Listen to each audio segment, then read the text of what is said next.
কাছ থেকে নেবে না নিবে ওই ছেলের কাছ থেকে কোথাও জব করবে ওই যে টেক্সট ওই এই সিস্টেমগুলো হচ্ছে ওদের। তারপরে ওই যে মানে আমি এখন যদি একটা জব করি বাংলাদেশে, আপনার বিজনেস আছে জানি না, আপনার বিজনেসে আপনাকে সকাল 6টার সময় আপনাদের অন্য ডিস্ট্রিক্টে আবার এই বিজনেসের সময় দেয়, আমাদের সিলেটে দেখবেন 11টা পর্যন্ত মানে দোকানপাট বন্ধ। সকাল 11টা আমাকে 11টা 10:30টায় খুলি আমরা কি সকাল, তারপরে দেখা যাচ্ছে রাত্রে মনে করেন আবার 9টা 10টার পরে কি বন্ধ। এখন ওই জায়গায় আপনি একটা বিজনেস শুরু করেন, মালিকও কি করতেছে, রেস্টুরেন্টের মালিক আপনি, কিন্তু আপনার দেখা যাচ্ছে লোক দরকার বাংলাদেশে এই প্রতিষ্ঠানটা হলে লোক দরকার 30 জন, ওইখানে ওই জায়গায় মাত্র 5 জন থেকে 6 জন দিয়ে কি করতেছে, কাজ চালাচ্ছে। আপনি কাজ করতেছেন না, আপনার মিসেসকেও নিয়ে আসতেছেন। আপনি মাংস দোকানের মালিক, কিন্তু আপনি মাংস কাটতেছেন, আবার ভাবিকে কি করতেছেন, কেসে বসিয়ে রাখছেন। আবার যদি ছেলে মেয়ে হয় তো ওদেরকেও কি করতেছেন, ঢুকিয়ে দিতেছেন। বাংলাদেশে হইলে বলতেন যান আমি আসি, আমার আপনি ইনকাম করবেন, ভাবি মার্কেট করবে, আপনি ব্যাংক ব্যালেন্স কমাবেন, আপনার ছেলে উড়াবে। মালিক উপরে থাকে না।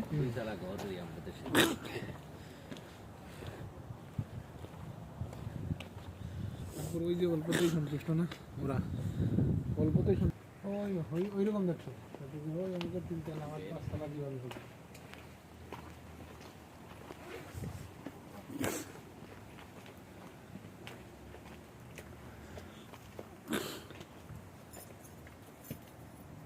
এটা কি সরকারি নিয়ম, পিছনে জায়গা রাখা লাগবে? বলবেনি ওই যে কমপ্লিট যে কন্ডোরেট আছে ওইটার মালিক এখন আমি এ পর্যন্ত না। ছেলেমেয়েরা যাবে কোথায়, হাঁটাহাঁটি করবে না, বিয়ের প্রয়োজন আছে না, শুধু তো বন্দি থাকতে পারবে না।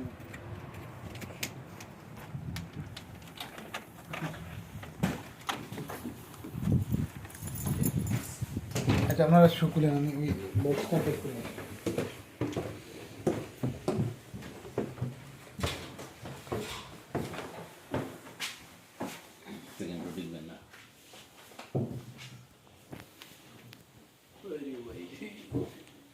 ব্লক করতেছি।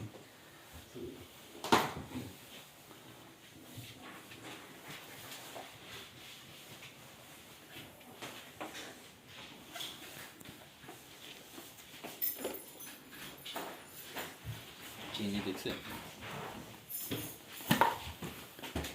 লাল চিনি দেখছেন অরিজিনাল, এটা কি লাল চিনি?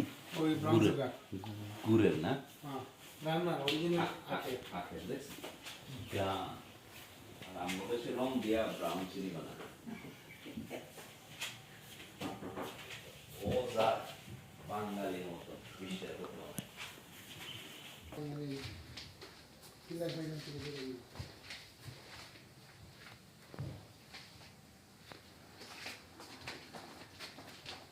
এগুলোতে আসতো যারা দেখান আম পাবলিক, বাপের পয়সা আছে, বাজার পয়সা আছে, ওর পিছনে দেশে ইনভেস্ট না করে এখানে ঢুকাই দিল, যা তোর লাইফ তুই এখন কি করবে না করবে তুই জানিস।